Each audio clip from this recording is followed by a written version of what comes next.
Hello दोस्तों, आज हम कक्षा 10 मैथ्स की पुस्तक की प्रश्नावली 1.2 के फर्स्ट क्वेश्चन को सॉल्व करेंगे। तो आइए सॉल्व करते हैं। फर्स्ट क्वेश्चन है, सिद्ध कीजिए कि रूट फाइव एक अपरिमेय संख्या है।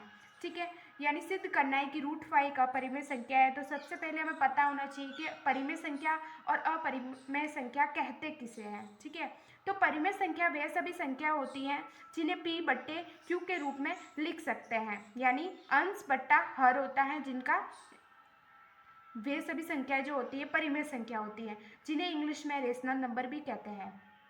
ठीक है, और शर्त क्या है कि q जो है वह जीरो नहीं होना चाहिए। वे सभी संख्याएं जो होती हैं वह परिमेय संख्या होती है।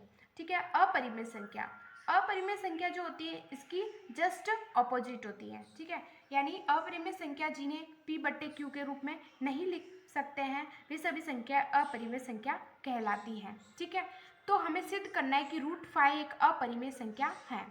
रूट फाइव बराबर में हम a बट्टा b लिखें, यानी यदि हम रूट फाइव को परिमेय संख्या मान ले, यानी परिमेय संख्या मानेंगे तो a बट्टा b यानी अंश बट्टे हर के रूप में तो लिखेंगे।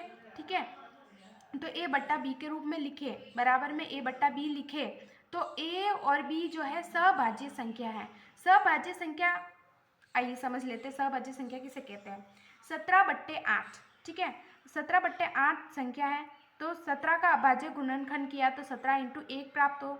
ठीक है, और 8 का अभाज्य गुणनखंड किया तो 2 गुणा 2 गुणा 2 गुणा 1 प्राप्त हुआ। यानी वे संख्या है जिनमें जो कॉमन जो गुणनखंड होता है, कॉमन गुणनखंड 1 के अलावा कोई संख्या नहीं होती, तो वे सभी संख्या जो होती है सहभाज्य होती है। ठीक है, यानी दूसरी संख्या जो है कॉमन नहीं होनी चाहिए। ठीक है, तो रूट फाइव बराबर a बट्टा b लिखते हैं। अब दोनों और वर्ग करते हैं, यानी दोनों और क्या स्क्वायर में चेंज करते हैं, तो रूट फाइव का स्क्वायर हो गया बराबर में a बट्टा b का स्क्वायर हो गया। ठीक है, तो रूट फाइव का स्क्वायर किया तो रूट फाइव का स्क्वायर क्या हो गया, 5 हो गया, क्योंकि कोई भी अभाज्य संख्या रूट में होती है तो उसका जो स्क्वायर होता है वह हमेशा वही संख्या आती है, तो 5 इसका अभाज्य नहीं रूट हो गया। ठीक है, और a बट्टा b है तो a स्क्वायर बट्टा b स्क्वायर हो गया।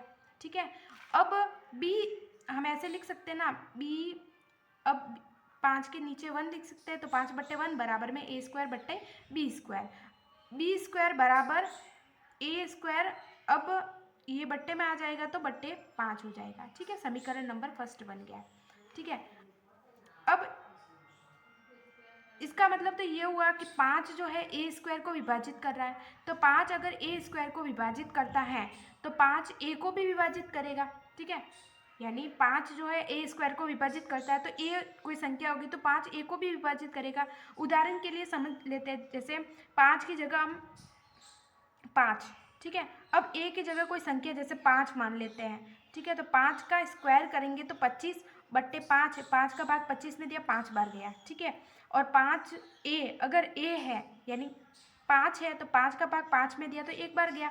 ठीक है, तो इस प्रकार जो है 5a स्क्वायर को भी विभाजित करता है और 5a को भी विभाजित करता है। ठीक है, तो माना a बराबर 5 इंटू सी। अब मान लेते हैं कि a का मान जो है 5 इंटू सी है।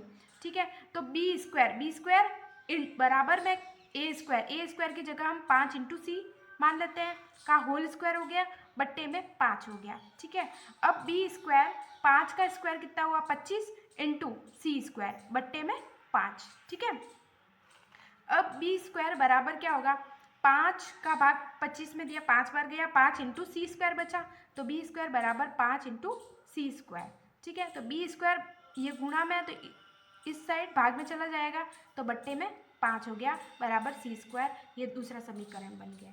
ठीक है, तो अब यहाँ पे क्या आया कि चूंकि 5 b स्क्वायर को विभाजित करता है, 5 जो है वह b स्क्वायर को विभाजित करता है, तो 5 b को भी विभाजित करेगा। ठीक है, 5 b स्क्वायर को विभाजित करता है तो 5 b को भी विभाजित करेगा, और फर्स्ट समीकरण में हमने देखा था कि 5 a स्क्वायर को विभाजित करता है तो 5 a को भी विभाजित करेगा। यानी 1 के अलावा हमें 5 जो है वह उभयनिष्ठ संख्या मिली, यानी अतः ये हम कह सकते हैं कि जो रूट 5 है एक अपरिमेय संख्या होगी।